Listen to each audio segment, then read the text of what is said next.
Hello thrift community. Today I went bargain hunting at my local car boot sale to see what treasures I could find for the car boot cottage. Come with me and see what I can find. First of all, I found this 1/6 scale Roman Centurion armour. I didn't end up buying it, but I did quite like it, and I did make sure to stand around looking at it and filming it for ages and then put it down. Next up, I found this 1990s retro nostalgic Extreme Dinosaurs T-Bone action figure. I thought this was really cool, but I thought it was scary, so I didn't buy it. What is going on, guys? It's Car Boot Collectors. Today we're coming at you with another video. This is day 2, but should have been day 3 of the car boot sale, bank holiday bonanza, or whatever I called it. The weekend just ended up being an absolute fail, really. All my plans went down the shitter. I just setting alarms to get up early to go to the car boot. I wake up and turn it off and go back to bed. Didn't happen. Sunday's car boots, I didn't get to any. So it come around to Monday, and the one which happens only on bank holidays, and to be fair, it's usually rained off. It's super early, but it goes on all day pretty much. So I figured I'm going to set my alarm. You know, you've outsmarted me once, phone alarm. I'm going to get up early and go to that. And you can guess what happened. That didn't happen. I turned my alarm off, went back to sleep. But I did get there fairly later. I mean, it goes on all day. I got there about 8:30, which isn't too... I mean, it's supposed to start at 8, but people get there at 6.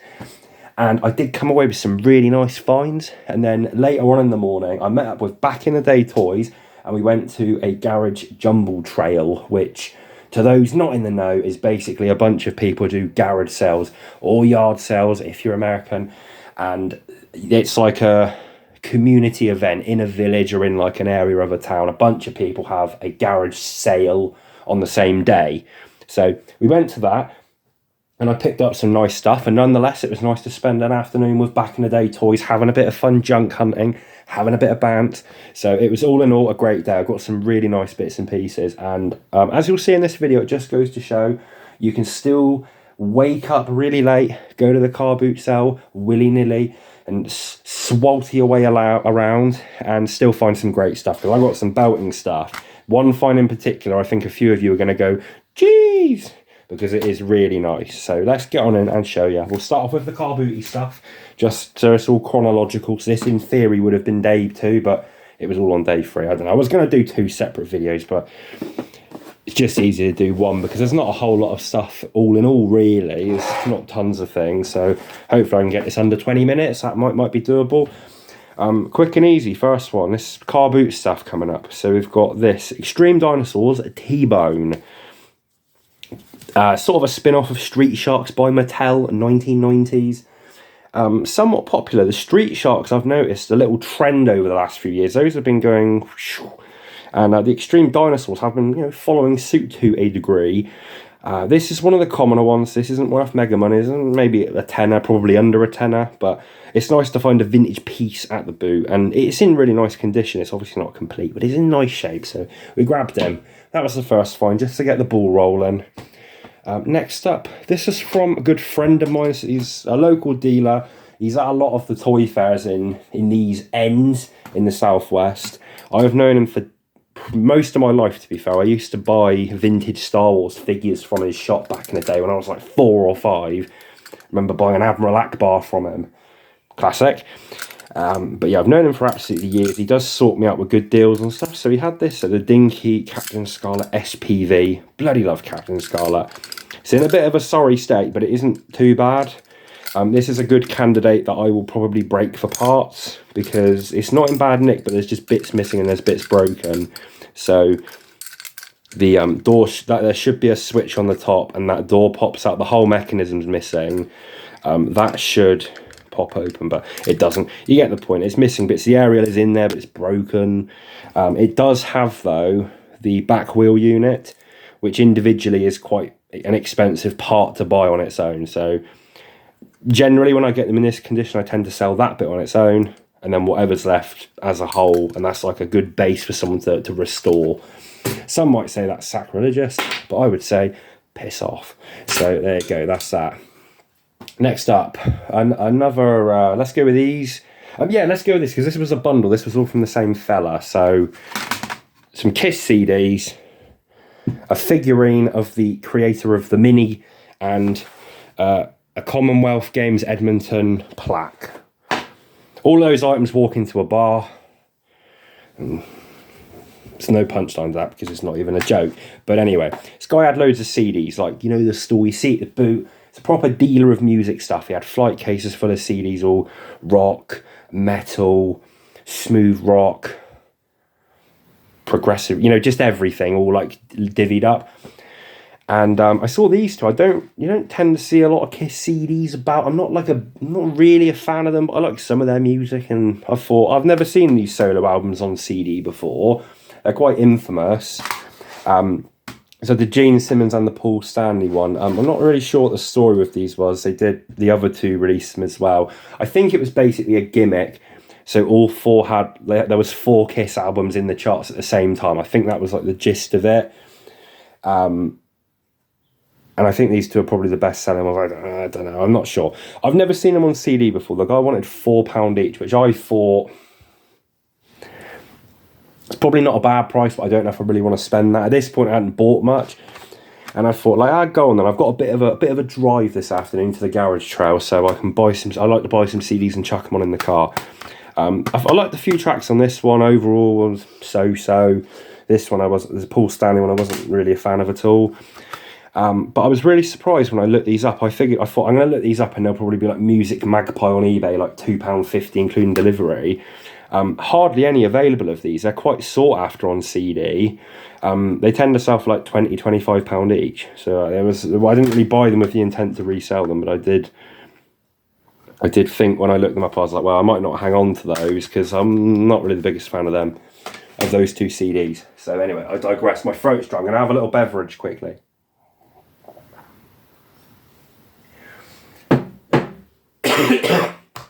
Still got a little bit of the hay fever looming. It's mostly cleared now, but takes a few days to go. Next couple of items. A figurine of Sir Alec Izagones, creator of the Mini. This is a weird one, a really odd thing to find at the car boot. It's cold cast porcelain, which is a resiny type material, really. It's made by Endurance, who are a very well-known company who make motorsport related figurines. So they do like Formula 1 races, superbike races. They also have a line of boxing champions. And they're very well collected. I've never actually seen them in the flesh before. I've seen them online before, but I've never handled one, never bought one, never sold one. So a bit of an odd one to start off with, just being the creator of the Mini. But yeah, a very odd one. As far as these Endurance figurines go, it's quite an early one as well, mid-90s. I think some of them are still in production. This is a long discontinued one.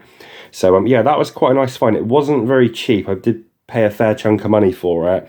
But typically these Endurance figures start at around 40-50 quid. And some of the rarer ones can go up to like £150-200.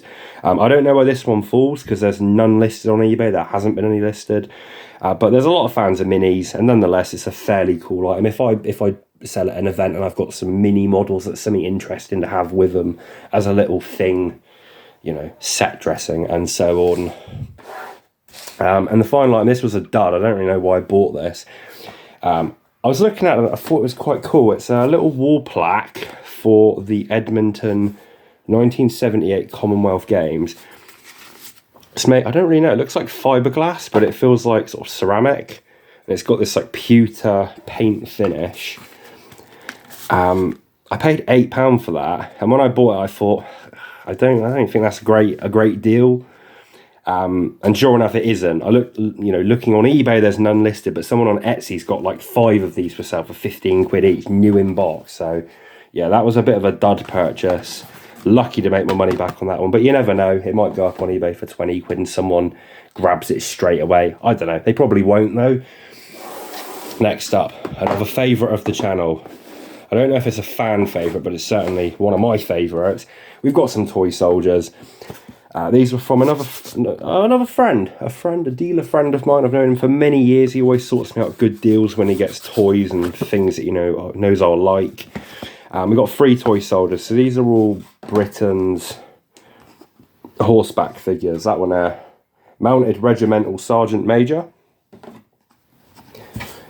These are all William Britton figures that date to the 90s, early noughties. I don't tend to pick these up too often unless they are like very cheap, just because they were quite mass manufactured. So a lot of them, even the slightly more uncommon figures or sets, there are plenty available on eBay at any given time. And I always think, like, I don't want to just put another one up that's just going to sit there not selling with all the others. So I tend to steer clear from the William Britton figures when I see them, unless they are like super cheap. And he did sort me a good deal on these. So we got those two there. And then this one, which is from the Golden Jubilee series. They made loads of stuff in this range. There's like the Royal Coach, and there's like figures of the Queen and figures of like other royal characters. This is one of the Queen's Own, the 4th Queen's Own Hussars officer. And yeah, they're all nice in the boxes. The price was right, they were worth having, but I don't get too excited about these William Britton figures. But other people do. Some people collect them. A lot of people collect them. Just not something that I would go, geez. Next up, something that I've been looking out for recently, because I've got a regular buyer who tends to buy all of the ones I've got. So it's always good when you can find something and you know immediately, like I can message them and they'll probably hop on and buy it. So I've got 2 vintage paint by numbers. Yeah, I just had a few recently. A couple of them came in a job lot, and then a couple I've bought specifically. And the same person's bought all of them. International buyer. Obviously, this was quite a fad in the United Kingdom in the sort of mid-century, 50s, 60s. And I don't know if there's some fad right now that people abroad like them. But yeah, they're paint by numbers. That one's a sort of, I don't know, European street scene. Comes in a period sort of teak type frame. Needs a bit of a polish, but it's in quite good condition. That one's quite nice. And then the second one, which I've got to be honest, I prefer out of the pair, is a sort of still life of some fruit. A little bit more colourful, a little bit peculiar. That one's a little bit odd for a paint by numbers. It's not the sort of image you'd expect to see too much. Usually are more scenes or sort of boats, harbours, that sort of thing. You get a lot of battle ships and sort of Waterloo type ones, but yeah, that's quite colourful. They're quite nice. So again, they were from a dealer who wanted a fair bit of money for them, but I know I've got someone that will probably buy those off the bat, so I was quite happy to pick those up. The final item from the car boot really is something that is a cheese moment. I was absolutely, like, one of the first things I got, and I was just like, yeah, that's made the whole day worthwhile. So they're posters. I'm just going to put them in so you've got something to look at, to visualise while I'm rambling. This lady it was the same lady actually who I bought the dino from. Had a whole bunch of just really random stuff. It looked like a proper attic, someone's clearance of their own junk. They were, just stuff, like really random stuff. Boxes full of empty ring binders, piles of Knitting World magazine, stuff like that. And just had this roll of posters on the table, and I unravelled it, and they were sort of 80s Athena posters of sort of crooners, starlets, like a big poster of Frank Sinatra, that sort of thing. And I started unravelling the roll, and I was like, I'm not really too keen on these. The Athena posters, the right ones, are very well worth picking up, but I figured those sort of ones, I was like, I don't think I'm too keen on these. And the lady was like, I've got more posters in the car if that's what you're looking for. And I was like, well, potentially for something a bit different. She was like, I've got some movie posters and some old 60s ones. And I thought, okay, this sounds intriguing. Get them out, we'll have a gander. Pulls out a whole bunch of posters. There's loads of them. I'm not going to get them all out because there's so many of them. There's sort of old movie posters, UK quad posters that were rolled up, slightly obscure films, nothing that's probably of much value. Some like school posters, like big educational ones, not that exciting. Some big ordnance survey maps, not very exciting. But then the ones that were exciting, I thought, look, I'm just going to buy the whole lot if the price is right, because there might be more of these in the the tubes, if you see what I mean. So I got a deal on the whole lot. She didn't want much for each one, so it sort of made sense to buy the whole lot anyway. But most of them aren't that great. Most of them are pretty rubbish. But the ones that are good are good. So let me show you these. These are proper 1960s stoner hippie posters. So numero 1, okay, Puke, by an artist called M. Webb. I have tried to research them, I haven't found very much, but that is pretty gross. Oh, the Grandpa Poster Co. is down there, the Grandpa Poster Company, S50, Puke. Might be a collectible artist. If it isn't, it's obscure, it's weird, someone will want it. That's good. Next up, we have got, this is an odd one, this is cool. The paper is so thin, like they're proper vintage ones. That's upside down. This is like a proper Psyche, almost like a magic eye type thing. I can't see a sig on this one, a signature or a poster company, but that one that's nice. That's a nice vintage poster. Now, as far as I can tell so far, because I haven't been through all of them properly, I've only gone through this roll because I was so excited when I got them. That's the first one I did. I think this is the best one of the lot, but I haven't gone through all of them. So this is quite a well-known poster, apparently, of Mick Jagger, sort of neon green, and it says at the top, it's a quote, I don't know if it's like a Bible quote or something, "Let him that is without sin jail the first stone." And yeah, it's this, it does have a company on the edge. Vroom. That's a proper OG poster. These have been reproduced. There is like an Athena reprint of that, but this is an original. One of these was at Tennant's Auctions, quite a renowned auction house. Went for £300, exactly the same poster. Hard to gauge whether it was in comparable condition or not, but that one's not in bad shape. There's some tears on the bottom, but there's no bits missing. So that will press out. That will come out okay once it's been through the car boot collector restoration mill, if you will, which just means I'll remove the old tape and roll it up really tight, and it should get most of the crease out so it's presentable. But someone else will take the restoration further. If you wanted it framed, it wouldn't matter too much. But that's a really nice find. That made the whole day. I was so happy with that. And that was the car boot sale. So what we've got next is from the jumble trail, and there isn't really much to see, unfortunately. I bought a lot of stuff, but a lot of it is duplicate, so I'm not going to get it all out, but you'll see when you see, which will be shortly. So we'll start off with a bit of the old media. A charity store had tons and tons of CDs, and they were 50p each or 3 for £1. And I went through and pulled out a few, and back in the day, Toys grabbed a 2-pack one, which we chucked in the pile to make it up to £2. So we had 6.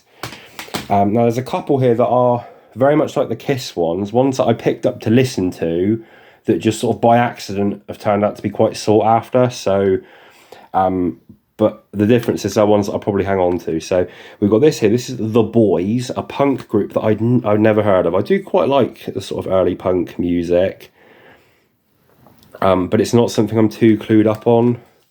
So I like listening to it, but it's not something I'm not like, yes, that band there. But yeah, The Boys, and I think the album is called The Boys. This is quite a rare CD. These are 20 quid, 25 quid on eBay, and they sell quite regularly, or at least when they pop up. I listened to a few songs by them, very much enjoyed it, so that was a good find. This CD here, another one, regularly selling for sort of 20 quid, but I put it on in the car, really enjoyed it. This is Discord 1981, The Year in 7 Inches. So there's about 50 tracks on this CD. And it's all EPs and singles that were put out by the Discord label. So there's all the artwork on the inner booklet for all of the the original singles. A lot of different bands. There's loads of songs. They're all really short. They're all very much like 1 minute. Which I mean, I don't think there's any songs that actually sound like that on there, but you get the gist. Old Baby Mackerel, live at the Old Mill. No idea with this one. I don't really know why I picked it up. It just looked like it might be interesting. I have no idea even what genre it is, but there's no barcode on it, and it's in like a card sleeve, so I figured maybe it's like a short print sort of thing. I don't know who the group are. Will Smith, big Willie style I might already have this somewhere, but I wanted to listen to it in the car on the way home, so we grabbed it. Some absolute belters on there. And this was a recommendation from Back in the Day Toys. We've got Less Than Jake, Hello Rockview. Never heard of this group. I feel like I've seen this image before, but I've never heard of them. Apparently quite a well-renowned pop punk album. Never heard of it. Listened to it a bit today. Quite enjoyed it. So again, it's good. For £2, discovered some new music that I can listen to. So I quite like that. That's one of the things I like about going to the car boot and all that. It's just finding music, films, whatever, that I wouldn't look for. Like, you're never ever going to go onto Spotify and listen to something and it goes, oh, recommend The Boys. Like, this is never going to happen. It's be like, oh, you've been listening to Iron Maiden. We recommend Sabrina Carpenter. You've been listening to Skepta. Next song playing, Sabrina Carpenter. Don't like it. CDs, physical media. Get on it. Okay, next up. We have got a right bundle of stuff. So, in fact, I think most of the stuff we've got here came from the same stall. I think pretty much most of what we got left. Lady had a whole bunch of model making type stuff and had a few shoe boxes of like Kit Bash 1/6 scale figure stuff. Back in the Day Toys pulled out tons of stuff, loads of really cool bits, some Dragon clothes, some vintage Action Man clothes. I think a lot of other people have been pulling stuff out. So by the time I got to it, it was the scraps really, but there was a lot of cool stuff. So just go through this quickly. We've got a 1/6 scale Roman Centurion armour and helmet. I don't know who made this, but it's really good quality. I don't think it's Dragon, but it's something of that ilk. It might be an AliExpress special, but it feels really good. I mean, it probably came with quite an expensive figure new. We've got two 1/6 scale shields, possibly Roman. I think that one's Roman. I'm not 100% sure that one. They're like plywood that have been printed. Not too bad. A Napoleon style helmet. It might actually be a Napoleon hat. Not 100% sure, but is that a Seattle Seahawks helmet? I'm not sure if that's for an action figure or if it's a doll, or it might have been off a key ring or something. A 1/6 scale Wonka bar. There was a lot of food items there, which I just grabbed that one because I've got the Mego Wonka figure and I figured that can go with it. Just chucked it in the pile. So 1/35 resin figures. So we've got this one here, an SKP Models. That is a Sad Man resin figure. And then two built resin 1/35 figures. I don't tend to buy these unless they're new, but at the end, the stall holder was just like, look, if you want stuff, get a pile and it can be really cheap. So I just chucked those in the pile. And then probably the sort of most monetarily valuable item out of the pile is a sort of artist, what do they call it? An artist head sculpt for Hermione. It's a 1/6 scale Emma Watson art head sculpt. What do they call it? A portrait head. That's what it's called. It might be an AliExpress special. I'm not sure. But either way, it's not a bad representation. It's not too bad. They're pretty expensive to buy, even on AliExpress. So either way, a good little find. So that was my haul of little Kit Bash bits. So there was a lot more there, but that was what I grabbed. We got a vintage Zoid motor. It was an American lady on the stall, and she had a little pile of old electronic components like plugs and switches, and that was just in the pile. And I picked it up and was like, and it said free. I was like, oh, an old Zoid motor. I mean, I don't really want it, but if it's free, I'll take it. It's worth rescuing for free. And yeah, she was like, oh yeah, you can take that. I was like, oh, I don't even know what that is. I was like, it's a Zoid motor. And she was like, a what? What's a Zoid? And I was like, oh, look, it's a lost cause. Look it up yourself. I didn't really say it. It's an old robot toy. But yeah, a Zoid. I don't know why you'd have that and not know what it is. It's such a random thing. But there you go. A bunch of part work magazines. Del Prado slash Hatchet Publications, Building the Bounty. We've just got about 7 random issues new of these. These are one of those magazines, you know, that, issue 1, 99p, and get a figure of the main dude. And then for every other issue, it's a few quid and you get a few sticks of wood and a few nails. But back in the day, toys was very much, don't buy those, you don't want those, it's just literally bits of the bits. I've had a little pile of issues for the Build the Black Pearl, and I did find they sold quite well. And the reason is these are still in print, even though these are sort of 20 years old. You can still buy them on the Hatchet Publications website. So for someone that's building it now, because you can just go on and buy all of the issues in one go if you wanted to, you can get a little less than the retail for them on eBay. So now the retail's probably more like $6.99, $7.99. You might get 4 or 5 quid per one as a bundle, so to someone that's building it. So although it's pretty niche and it does look like a pretty pointless thing to buy, because it is just literally bits and pieces of something that isn't complete, they probably will go fairly quickly. What is annoying is I bought a bundle of stuff and I thought this was in the bundle from the lady, and then when we came back later, it was out on the stall, and I thought I bought those already. But they were cheap enough, literally a couple of quid, so it's fine. That was when she was motivated to move. I think she'd had a few beverages and she was motivated to sell what was left over, was the takeaway. Casio scientific calculator, boring, brand new in the box. It's been open, but it was brand new. That was inexpensive, sell reasonably well. When it comes up to sort of back to school time, those go relatively well. I don't tend to buy them that often unless it's like a higher end one, but it was nice that was new in the box. And then the final stuff was all from the same lady as all of the Kit Bash stuff. This was one big lot. So, again, we'll mention our good friend Back in the Day Toys. He had picked up a bunch of diorama stuff for Dungeons and Dragons use. And he said that they've got a whole load more of it. So I went and had a look, and this is all 1/35th scale resin diorama pieces for model making for pretty specifically World War II era stuff, really. All new in the bags, made by a company called Diorama Design. These are quite old, these are from the early 80s.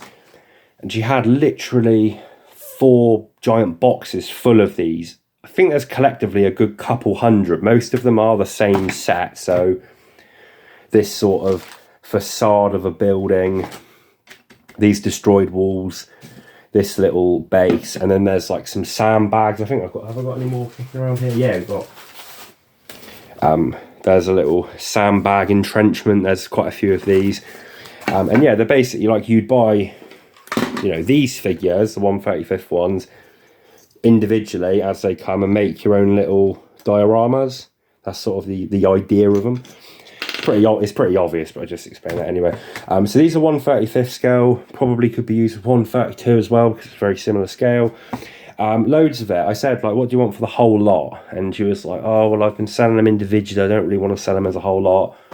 And I was like, oh, fine. I'll have a flick through then. And she was just like, oh, what about this for all of it? And I was like, yeah, done deal. There's loads of it.